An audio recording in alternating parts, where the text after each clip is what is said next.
Hello everyone, আজকে 21টি চ্যালেঞ্জের 6th day. আর আমি সকালে প্রথমে উঠে পড়ি, উঠে রান কমপ্লিট করে তারপর বাড়ি এসে চানটা করে নিলাম। এরপর মা বলছে সকালে রান্নাটুকু করে নে।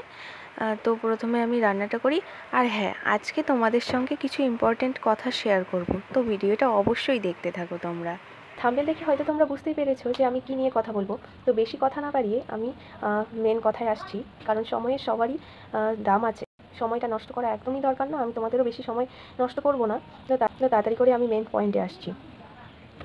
তো আর হ্যাঁ, প্রথমেই বলে দিই, এটা আমার নিজের অভিজ্ঞতা থেকেই আমি তোমাদের জানাবো যে ফার্স্ট টাইম আমার মাঠের যে অভিজ্ঞতাটা, সেটাই আজকে তোমাদের সঙ্গে আমি শেয়ার করতে চাই। হয়তো যারা নতুন মাঠে যাবে তারা ভয় পাচ্ছে অনেক, যে কী হবে, মাঠ পাস করতে পারবে কি না, যে তাদের জন্য এই ভিডিওটা। আর বলে দিই, এইরকম ভাবার কোনো প্রয়োজন নেই। আর তোমরা একদমই ভয় পাবে না, যারা নতুন মাঠে যাচ্ছ বাড়িতে ভালো করে প্র্যাকটিস করো, তো অবশ্যই তোমরা সফল হতে পারবে, এইটাই। আর হ্যাঁ, আমি এখন মেন পয়েন্টে আসছি, যেটা আমি যখন ফার্স্ট টাইম মাঠে যাই, তো সেই কথাটাই বলছি যে কী কী হয়েছিল সেখানে গিয়ে। তো আমি তোমাদের এডমিটটা আমার দেখিয়ে দিই। ফার্স্ট টাইম এটা হচ্ছে আমার এডমিট কার্ড, হয়তো তোমরা এখানে দেখতে পাচ্ছ না। 1 জুন 2022 ফিজিক্যাল পড়েছিল শিলিগুড়ি রানীডাঙ্গা এসএসবি ক্যাম্পে। তো আমি সেখানে আগের দিনই পৌঁছে যাই, সেখানে জেঠুবাড়ি ছিল, জেঠুবাড়িতে গিয়েছিলাম। তো সেখানে পৌঁছোতে আমার সন্ধ্যা হয়ে গিয়েছিল।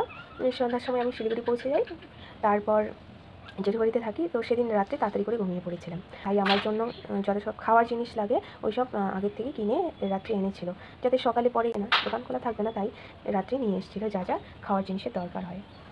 কারণ সেখানে তো বলা যায় না, বিকেলবেলাও রান হতে পারে, তো তাই আমাদের খাওয়ার জিনিস আগের থেকেই নিয়ে যাওয়া দরকার। তো ঠিক আছে, তো পড়েছিল। আমি সকালে সেদিন তাড়াতাড়ি করে উঠে পড়লাম। উঠে আমার 5:30টায় রিপোর্টিং টাইম ছিল, তো উঠে পড়লাম। তারপর ফটাফট করে রেডি হয়ে দাদা আমাকে রেখে আসলো সেন্টারের পাশে। তো সেন্টারে ফার্স্ট আমি এন্ট্রি করলাম। আই কার্ড বা ড্রাইভিং লাইসেন্স বা প্যান কার্ড, যে কোনো একটা দেখিয়ে তোমরা এন্ট্রি করবে। সেখানে এন্ট্রি করানো হলো। এরপর আমি ভিতরে গেলাম, দেখলাম এক জায়গায় সবাই বসে আছে, ওখানে গিয়ে আমাকে বসতে বললো, তো আমি বসলাম সেখানে। তারপর চেস্ট নাম্বার দেওয়া হলো। চেস্ট নাম্বার দেওয়ার পর আমাদের 20 জন 20 জন করে আলাদা আলাদাভাবে লাইন দাঁড় করিয়ে যেখানে মেজারমেন্ট হবে সেখানে নিয়ে যাওয়া হলো। তো এমন টাইম এত জোরে বৃষ্টি এলো যে পুরো মাঠে তো জল জমে গেল। তার সাথে মাঠটা এতটাই পিছলা যে ওই মাঠে যদি রান করি পিছলে পড়ে পা ভেঙে যেতে পারে, এমন একটা সম্ভাবনা, এমন একটা পরিস্থিতি। তো কী করবো, ওইরকমভাবে তোমার রান করাও যাবে না। আর এদিকে বৃষ্টি থামতে থামতে অনেকটাই দুপুর হয়ে গিয়েছিল। এরপর বৃষ্টি দুপুর টাইমে থেমে গেল। তারপর আমাদের তো আর নিয়ে যাওয়া হলো না, কারণ বৃষ্টিটা প্রচুর, খুব জোরে বৃষ্টি হচ্ছিল।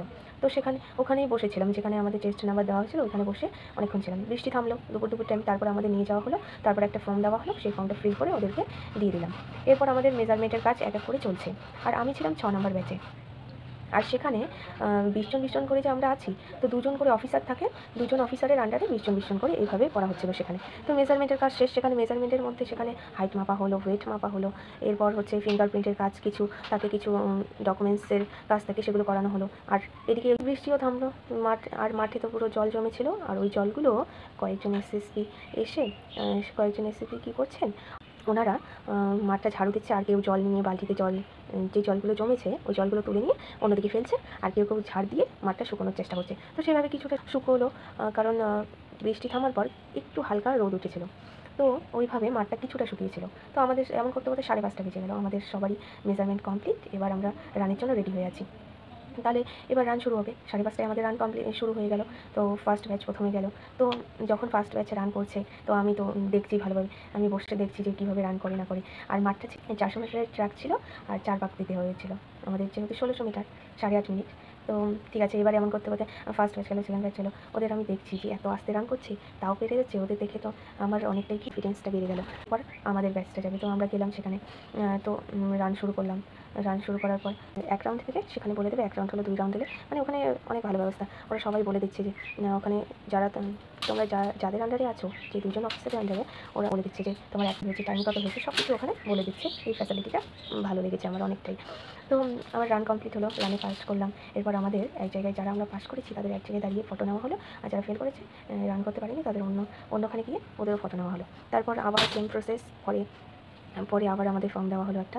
আর যখন সবার রান কমপ্লিট হয়ে গেছে, তখন আমাদের ফর্ম দেওয়া হলো। ফর্মটা ফিল করে ওদেরকে দিয়ে দিলাম। তারপরে আমাদের আবার মেজারমেন্ট টেস্ট যেগুলো প্রথমে হয়েছে সেগুলো আবার পরে নেওয়া হলো। এবং লাস্ট আমাদের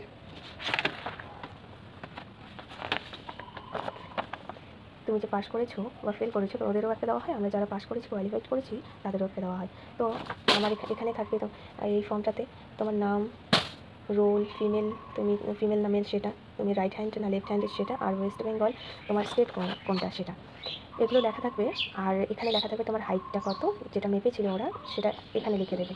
আর আমার হাইট ছিল 157.6, আর ওয়েটটা এদিকে আমার ওয়েটটা ফার্স্ট টাইম অনেকটাই কম ছিল, 46.5।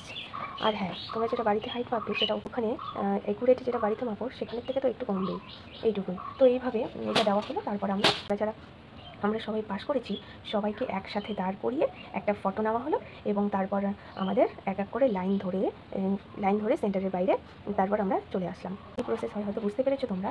তো এইটুকুই আমি বলবো যে তোমরা যারা নতুন যাবে একদমই ভয় পাবে না, ভয় পাওয়ার কিচ্ছুই নেই। আর যা বুঝবে না, যদি বুঝতে কিছু প্রবলেম হয় ওখানে যারা অফিসার থাকেন ওদেরকে জিজ্ঞেস করতে পারো, ওরা অনেকেই ভালো ব্যবহার করে, বলেও দেয় সব কিছু, কোনো প্রবলেম নেই। আর প্র্যাকটিস করো বাড়িতে, প্র্যাকটিস করলে, কারণ তোমরা তো জানোই প্র্যাকটিস ম্যান বি পারফেক্ট, এই কথাটা তো তোমরা শুনেইছো। তো এইটুকুই বলবো, তোমরা যদি ভালোভাবে বাড়িতে প্র্যাকটিস করো তাহলে কেউ তোমাকে আটকাতে পারবে না তোমার লক্ষ্যে পৌঁছতে। তো এটাই বলে আমি ভিডিওটা শেষ করছি। দেখা হচ্ছে নেক্সট ভিডিও। আর ভালোভাবে সবাই রান করো।